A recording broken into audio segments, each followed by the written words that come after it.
বিশ্ববিদ্যালয় মঞ্জুরি কমিশন সম্প্রতি ২১টি ভুয়ো বিশ্ববিদ্যালয়ের তালিকা প্রকাশ করেছে এবং ছাত্রছাত্রী অভিভাবকদের উচ্চশিক্ষার ক্ষেত্রে কোনো প্রতিষ্ঠানে ভর্তির সময় আরও সতর্ক হওয়ার নির্দেশ দিয়েছে।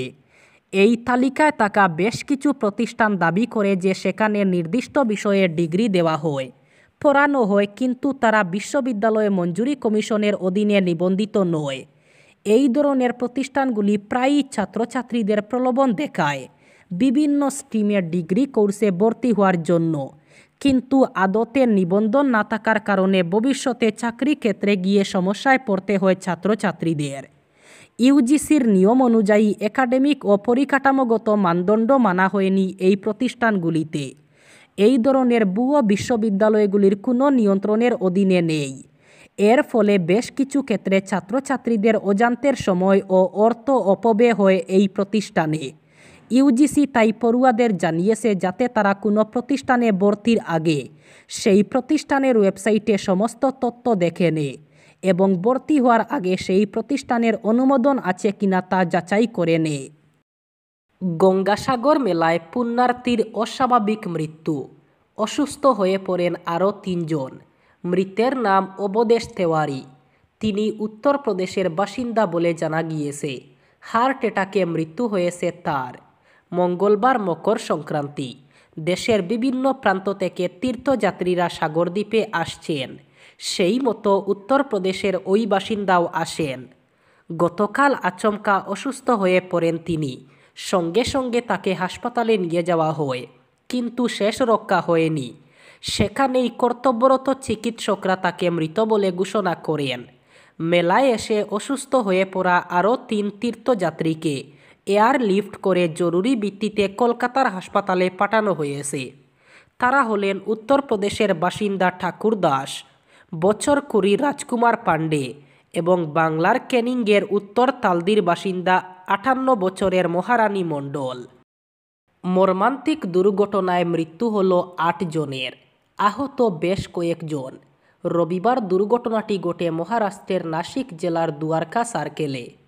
পুলিশ সূত্রে জানা গিয়েছে, রবিবার সন্ধ্যা 7:30 নাগাদ 17 জন যাত্রী নিয়ে টেম্পোটি নিফারে একটি ধর্মীয় উৎসব থেকে ফেরার সময় দুর্ঘটনার কবলে পড়ে টেম্পোর চালক নিয়ন্ত্রণ হারিয়ে একটি ট্রাকে ধাক্কা মারেন।